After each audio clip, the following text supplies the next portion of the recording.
Hello awesome people, welcome to Smartphone Tutorials. Let's review the Redmi 4A.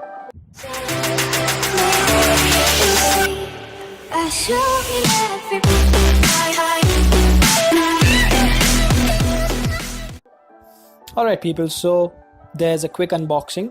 You can see the complete unboxing video, the link is mentioned in the description. And let's have a look at the specifications. Snapdragon 425 quad core with A53 cores, 2GB of RAM, 5-inch 720p LCD display, Adreno 308 GPU, 16GB of internal storage, and expandable up to 128, that's a hybrid SIM slot, voice over LTE support, 13 megapixel f2.2 rear camera and a 5 megapixel front camera with IR blaster and 3120 mAh of battery. Now let's begin with the review, shall we? So talking about the device, this is definitely, this is a low-end device and it is aimed for people who are very budget conscious, or you want a secondary device with a lot of features, or maybe the most features you can get out of it. And that's all the contents in the box, and let's have a quick overview of the device. That's the proximity sensor, the earpiece, the front camera, and if you look at the top, you have the 3.5mm audio jack, the IR blaster, and the secondary noise cancelling microphone.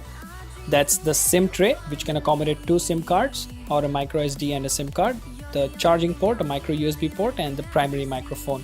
On the back you have the loudspeaker, and on the left you have the power and the volume rocker buttons. Now that's the LED flash, and that's a 13 megapixel camera. Now this is a plastic device, it has a plastic build, so it's not as premium as the Redmi Note 3 or Redmi Note 4, but it definitely feels good for a 6,000 rupees device.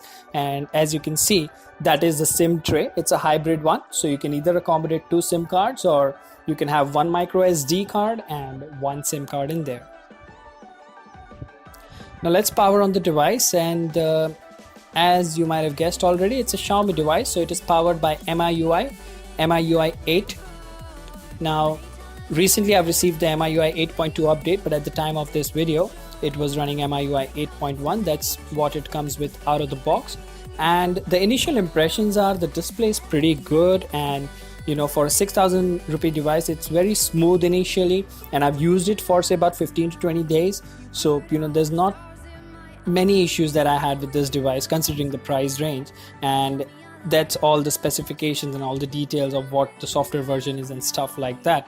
Now as I said, 8.1.4 is the MIUI version, and the best part is it comes with all the MIUI goodies, app lock, dual apps, you can clone apps and stuff. So even though this is a very low end device, even double tap to wake is there, the entire theme store is there.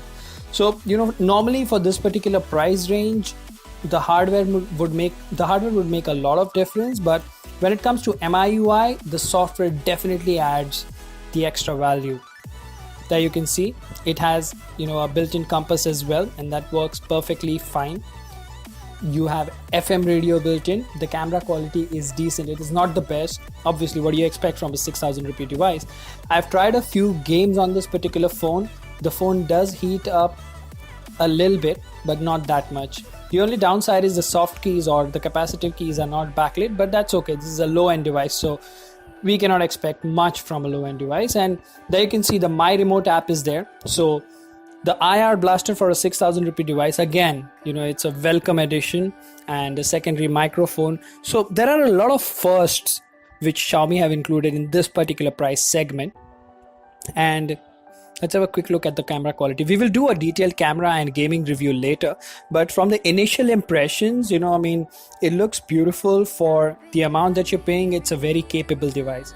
Now I know the battery is not 4000 or 4100 mAh like the Note 3 or Note 4, but it's a 5-inch display with 720p resolution. So 3120 mAh for me, who is a heavy user, it definitely is a good deal, because it easily, lasted through the day, and it gave me around 4 to 5 hours of screen on time. Now let's move on to the benchmarks.